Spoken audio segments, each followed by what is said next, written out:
Mic test. Okay. That's better? Mic test. 1 2 3 1 2 3 mic test. Okay.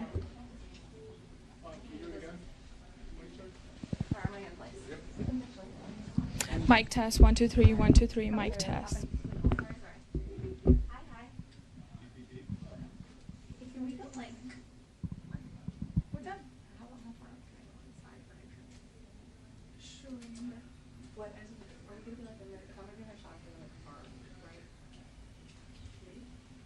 If you're like where he is, you're fine. Also, sorry, I'm going to need this space to walk through. Sorry.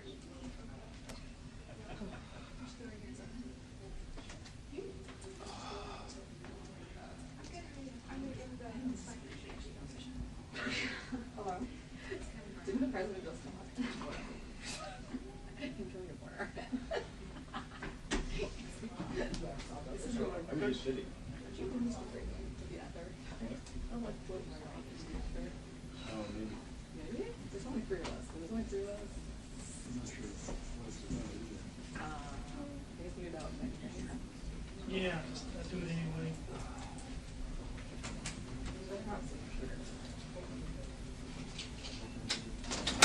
I don't want you turning it around.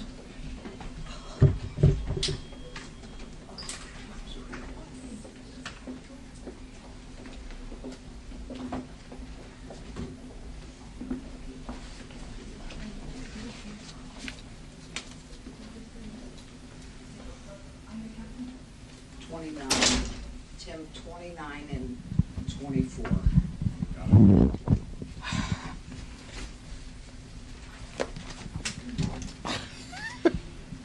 Okay. Hi, everyone. Thanks for being here today. You can on either side of me. Okay.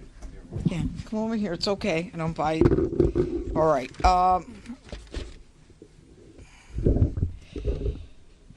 right, you know who I am, I assume. Today we unsealed an indictment against two individuals, Jimmy Chérizier and a co-conspirator, Basile Richardson. It is a one-count indictment that was unsealed, and the one count has to do with conspiracy to violate the International Emergency Economic Powers Act, also known as IEEPA. IEEPA. Jimmy Chérizier is also known as Barbecue. Do we have his picture here? Yeah, okay. He is a notorious gang leader from Haiti who has orchestrated and committed various acts of violence against Haitians in Haiti. He was sanctioned in 2020 by the United States government under the Global Magnitsky Human Rights Accountability Act. And that is an act that has to do with the president having the authority to sanction globally anyone who was involved in human rights abuses. Now, Chérizier is also known as Barbecue, and his indictment is the first indictment of an individual in the history of the Department of Justice who has been sanctioned under the International Global Magnitsky Human Rights Accountability Act. Now, in terms of background, Barbecue was a police officer in Haiti, but he led many campaigns of violence against Haitians in Haiti, including the notorious La Saline attack in 2018. Notorious because he both planned and participated in the killing of approximately 71 Haitians. It is a turf war that has shocked the human rights activists in the world. His co-defendant, Basile Richardson, grew up in Haiti with Chérizier. He is a naturalized U.S. citizen who is living in North Carolina. He was also indicted under that same one count, and he is indicted for sending money to Chérizier, sending money from the Haitian diaspora in the United States to Chérizier. And knowing that Chérizier was sanctioned under that 2020 Magnitsky Act. Now, apparently he was a trucker who, although he was from North Carolina, was just picked up in Texas. Now, one of the things that is extremely important that you'll be hearing about from my law enforcement partners here is that the State Department has designated a $5 million reward for information leading to the arrest and or conviction of Chérizier.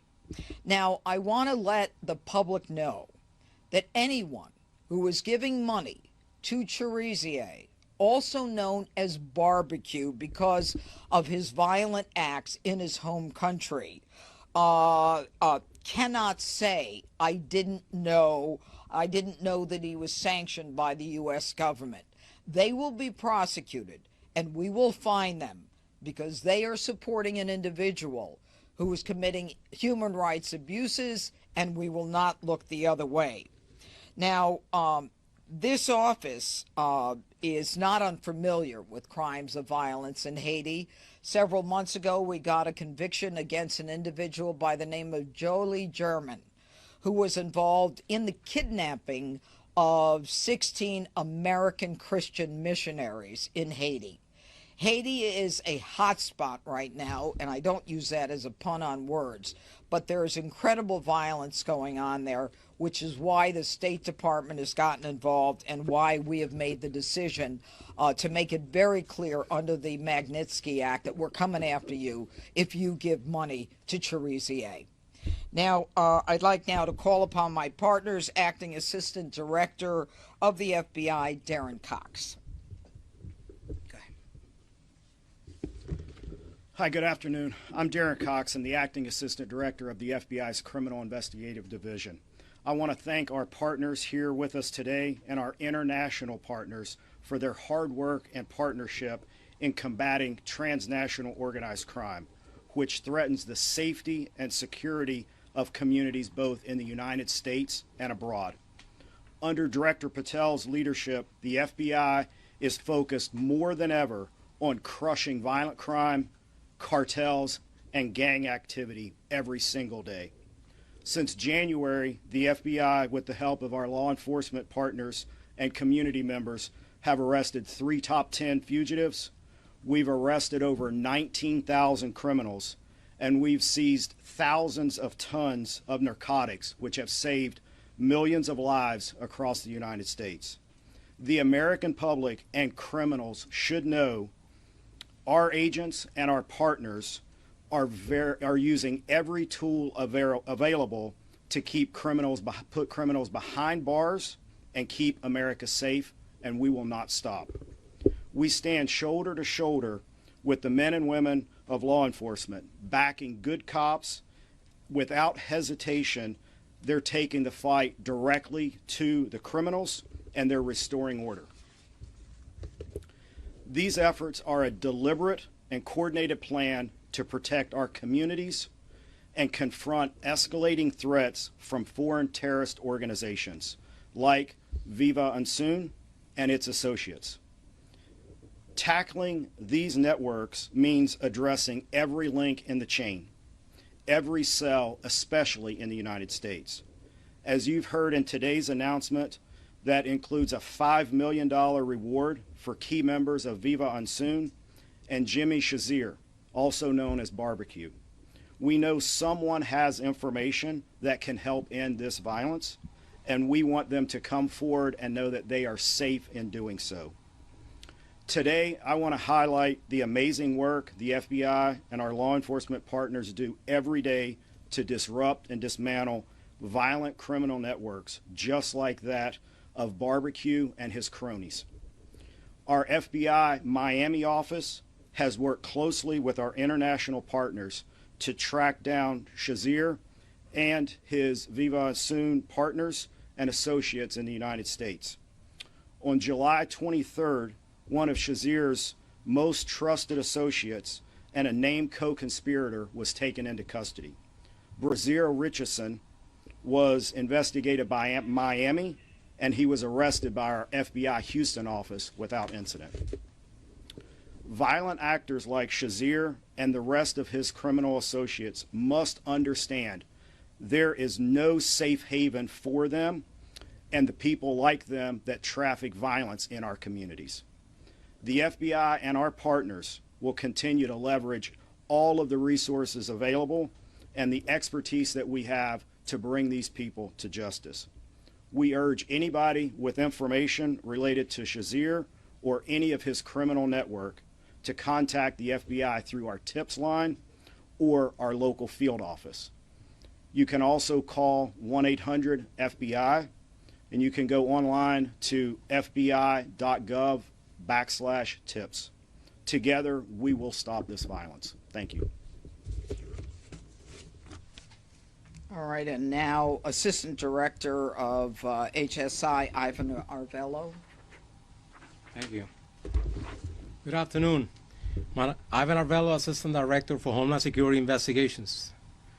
The unsealing of this indictment marks the culmination of a nearly 3-year investigation into Jimmy Chérizier's illicit activities and involved identifying Chérizier's firearm procurement and trafficking networks, fundraising operations, and the movement and misuse of U.S. dollars in violation of U.S. sanctions.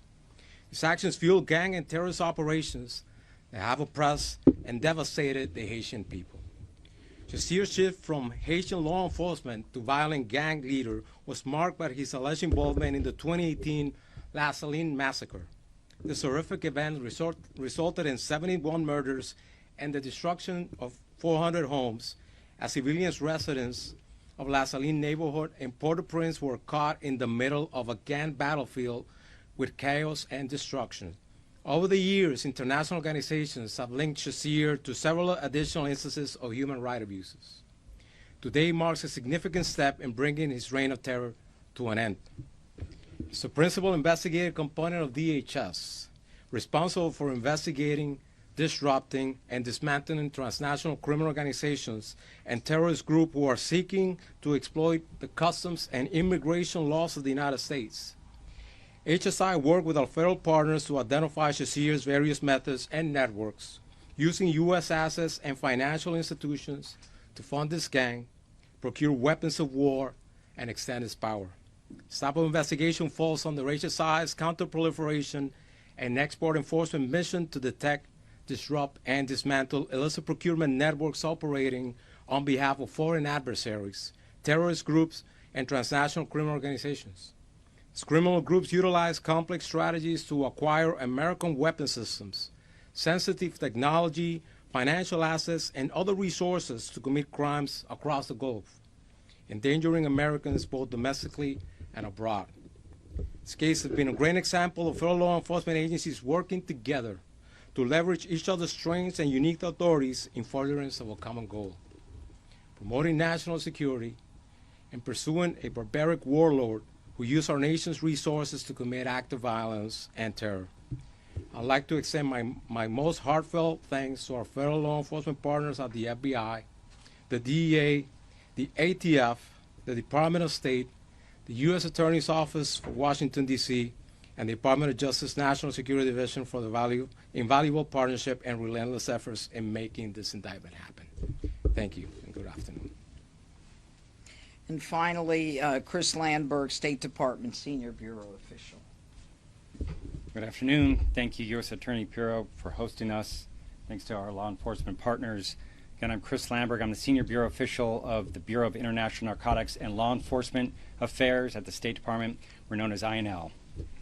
Today, the Department of State, along with our federal law enforcement partners, is taking action to protect our nation, to protect the American people, and protect the hemisphere from foreign terrorist organizations, or FTOs. The Department of State is announcing a reward offer of up to $5 million for information leading to the arrest and/or conviction of Haitian gang leader Jimmy Chérizier, also known as my colleagues have said, by the name Barbecue. And there's a poster right here related to this reward offer.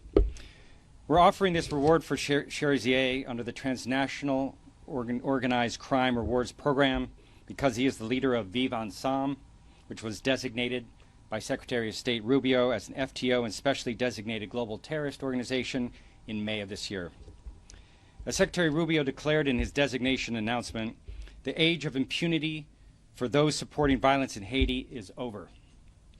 We seek the public's help in bringing Chérizier to justice for not only the people of Haiti, but also to prevent the spread of Vivant Sam's unchecked violence throughout the hemisphere, including affecting the United States. His reign of terror and mass violence against Haiti must end. The instability resulting from his actions has the potential to drive illegal immigration to our borders and increase transnational crime. The State Department will continue to apply its tools, including rewards programs, to combat the scourge of transnational organized crime and associated violence, and especially to stop the worst of the worst criminal ringleaders threatening the people of our hemisphere. So I'm going to repeat the information mentioned by my colleagues. If you have information, please contact the FBI at 1-800-CALL-FBI or HSI at 1-866-DHS-2-ICE. Help us find and convict this menace to the hemisphere, Jimmy Chérizier. Thank you. Thank you very much. Questions? Yes. Given the violent crime in D.C. that is being cracked down on with this. Okay, I'm happy to talk about violent crime in D.C., and I'm going to. I have some posters to show you, but anything on Chérizier? Are there any plans, Dr. Jeanine, to send American forces to Haiti to retrieve this man? Yeah.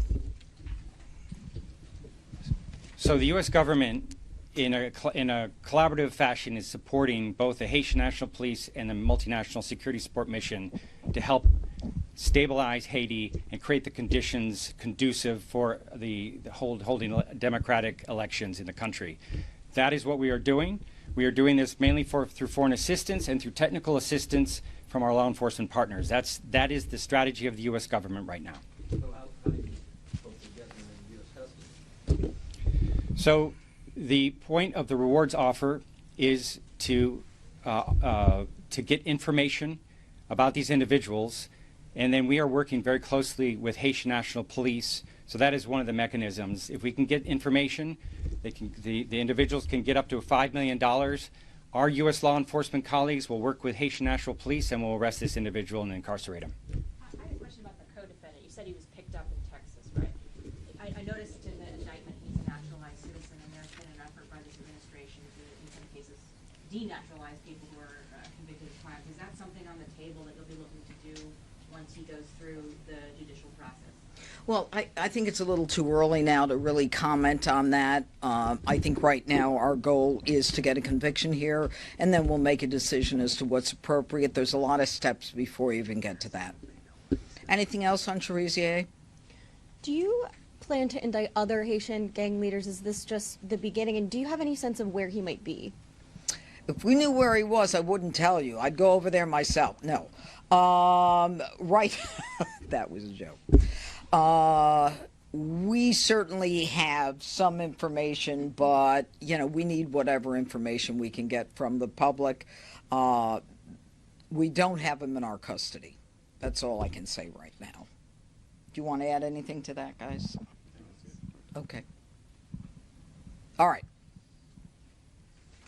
Greg, anything? All right. Thank you, gentlemen. Thank you. Put that. Wait, don't take the posters just yet. Can we get some pictures, please? Thank you. Yep, no, hold on a second. Give him that one if he wants to look at that. Put that over there. Can you help Sloan? Sure. I want to put that over there. Put this up. Thanks. Thank you very much. All right. Are you done? Over here? We'll have them up here for you guys to shoot afterwards. Yeah, they'll be here. You can take a look at them. You know, there's been a great deal of discussion. Can we get you the mic? You want me at the mic? If you could hold it. There's been a great deal of discussion about crime in the district. And the other day, I wanted to get a sense of what is actually happening in the District of Columbia. I asked for the number of teens who have been shot and killed by gunfire. Teens, everyone under the age of 20. As you can see, in 2024, we have, I believe I said it was, how many? Yeah. As you can see, in 2024, we have 29 individuals who were shot and killed in the district, all teens, some as young as 3 years of age, okay, because of gunfire.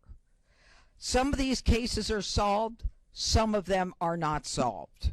But what this makes clear to me is that there is a whole community that is suffering because of the violent crime in this district.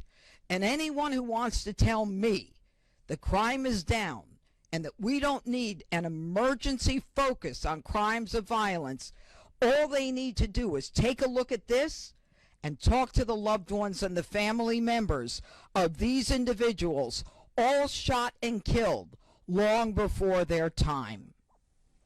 Now, over here are the individuals who were shot and killed under the age of 20, all teenagers, in 2025.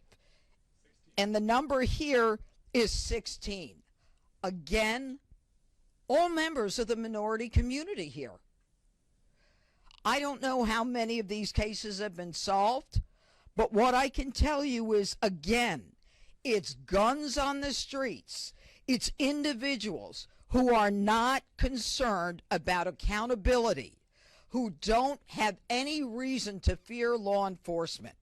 I am here today to tell you that on behalf of all of these victims, all of these families, that they're going to be accountable, that we are going to make a difference, and that we are going to make sure that law enforcement is focused on these innocent, now silent victims of crime in the district.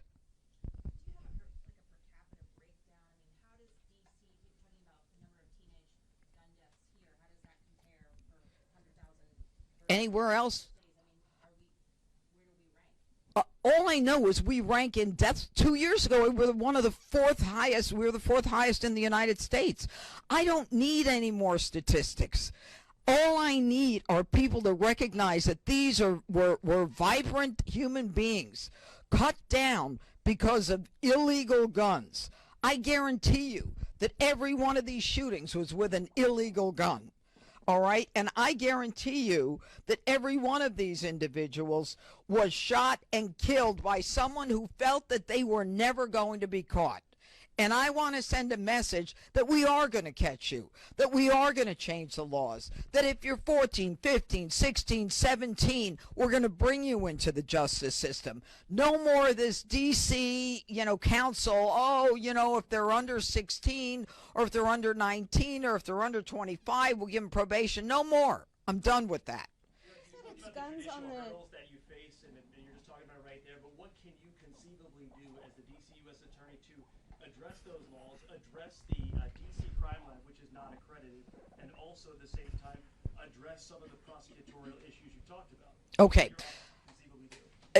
Those are great questions. Number one, the D.C. Crime Lab is now accredited and validated very recently. So Dr. Diaz has communicated that to us, and we are working with the D.C. Crime Lab. Our concern is making sure that we have enough people who are able to analyze the DNA and all of the testing that we need to have done. That's number one. Number two, as it relates to prosecution, I have been very clear that Title 16 is not enough. Under Title 16, if you are 16 or 17 years of age, we can get you for rape 1, murder, robbery 1, burglary 1. But if you shoot someone and don't kill them, I don't have jurisdiction. It goes to the Attorney General, the State Attorney General, Brian Schwab, and the focus is family court rehabilitation. Now, I was a family court judge in New York for a short period of time. The mission there is not punishment, it's rehabilitation, as evidenced by, do we have those posters? Yeah, we had a poster with a what you get is yoga, and you get ice cream socials in family court. Well, I'm done with yoga and ice cream socials. We've got to change the law to bring them into the justice system. We've got to get rid of the 3 statutes or 3 laws passed by the D.C. Council. Number 1 is the Youth Rehabilitation Act, where you basically say with the Youth Rehabilitation Act that what we're going to do is we're going to say, if you're sentenced and you're under the age of 25, that the judge can give you probation irrespective of what the crime is. That's nonsense. And that's why a judge, and you're tired of hearing about me say this, that's why a judge gave a 19-year-old 2-3 weeks ago, and I wrote an op-ed piece, gave a 19-year-old probation, and I understand it's 2 years probation to go to college with no mandate, for getting on a public bus with an illegal gun, shooting an individual in the chest, which to me is intent to kill. And he walked away, after we convicted him, he walked away with no jail time. If that's what you want in this district, then I'm the wrong person to be United States Attorney. Number 1, the Incarceration Reduction Act. The Incarceration Reduction Act that the D.C. left-leaning council passed says if you're 25 years old and you were sentenced to 15 years as a young kid for probably murder, even a serial murderer, we can let you out if you're 25. We can let you out because, not because you're rehabilitated, not because the offense wasn't that bad, but because we can. And that's got to go, all right? And the third thing is record sealing. I go through all of the effort to get a conviction, and they want to seal the convictions. They want to say, we want to seal convictions after 5 years. If I'm a mother, and thank God my kids are older, if I'm a mother, I want to know if a nanny has an assault conviction. If I'm an employer, I want to know if this person has been convicted of larceny or petty larceny. Or if, say, I'm not in a public school, but I got a private, like, teaching a tennis group. I need to know if this guy's a predator, a pedophile. Everything about the D.C. Council's focus is defendant-oriented. I'm oriented to these people, and the people of the district are as well. You just walked through the. This federal takeover that you talked about a little bit. Well, you talked a lot about it, but any special. I don't have any special powers. I wish I did. But can you also talk about where you stand on hiring prosecutors and judges? I am. I am. I'm not going to bore you with the facts. Don't quote me on that. That was off the record. I can only hire during certain periods once there's been an ad or some kind of posting, and then I can hire. Okay, I'm doing it. I'm doing the best I can. The president has given me the permission to hire. This is an office that has been neglected. And I'll say it publicly. It's been neglected. With people signing contracts, they didn't know what they were signing. All right, it just kind of ran on its own. Not anymore. This is an office where nobody seemed to care that we were down 90 lawyers, 60 investigators, and paralegals. I do. And so my effort is to get people who want to work in the nation's capital, who want to work in the largest United States Attorney's office in the country, and the best office. Because we're not just federal prosecutors, we're local prosecutors. We get down and dirty in street crime. And that is what really motivates a lot of my prosecutors. You just walked through the changes you'd like to see from the punitive aspects. What about preventative? Do you or the president plan to do anything to address the root causes of crime in D.C., such as truancy?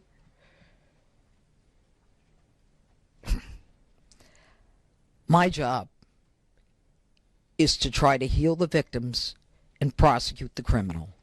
Everybody else can deal with rehabilitating the individual. I honestly am not concerned about why they commit crimes. My concern is if they commit crimes. My concern is the victims of the crimes. That's my job as a U.S. attorney. Go ahead. But just follow up on that quickly. Is a felony one. And right Yeah. now, D.C. Superior Superior Court judges are scheduling felony one trials in 2027, in part because there are 13 vacancies right now that's going to grow in January. The president has only nominated one D.C. Superior Court judge. It's a process that takes a while with Congress because of D.C.'s rules. Have you talked to the president about this? Is the White House moving forward with more nominees? You're going to need these judges to get these done. As recently as yesterday, I spoke with the president, and I have spoken to the president before about these vacancies. The president wants these vacancies filled as soon as possible because, like everyone in this room, it's common sense. It's not fair to the victims, to the families. It's not fair to the defendant. Why should the defendant who's charged with a crime have to live with a case for 3 years because there's not enough judges? We're all on the same page about what makes sense and what's fair. And so we're working on that. There's a whole thing with the Judicial Nominating Commission, and then they have to get approved, and then we have to get the Senate to approve. When can we expect step one? You can ask the Senate. No, the names from the president. He has to know. When can we expect names? Soon. Very soon. Weeks? Soon. FBI. Okay, you're out of time? That means he's had enough. Goodbye. Thank you. I want you to report on But this. you said it's guns. You said it's guns on the street that's causing this problem. Are you concerned that the DOJ's funding cuts to gun violence prevention programs undermine the efforts? Stop it. We are putting all kinds of resources onto the street. But what about the gun aspect of the gun violence? Thank you, guys. Thanks. Martin issued a press release hailing the drop in crime rates at the end of April. What changed? It's never enough. This changed. This changed. It's never enough. You tell these families crime has dropped. You tell the mother of the intern who was shot going out from McDonald's near the Washington Convention Center, oh, crime is down. You tell the kid who was just beat the hell and back with a severe concussion and a broken nose, crime is down. No, that falls on deaf ears. And my ears are deaf to that. And that's why I fight the fight. Thank you.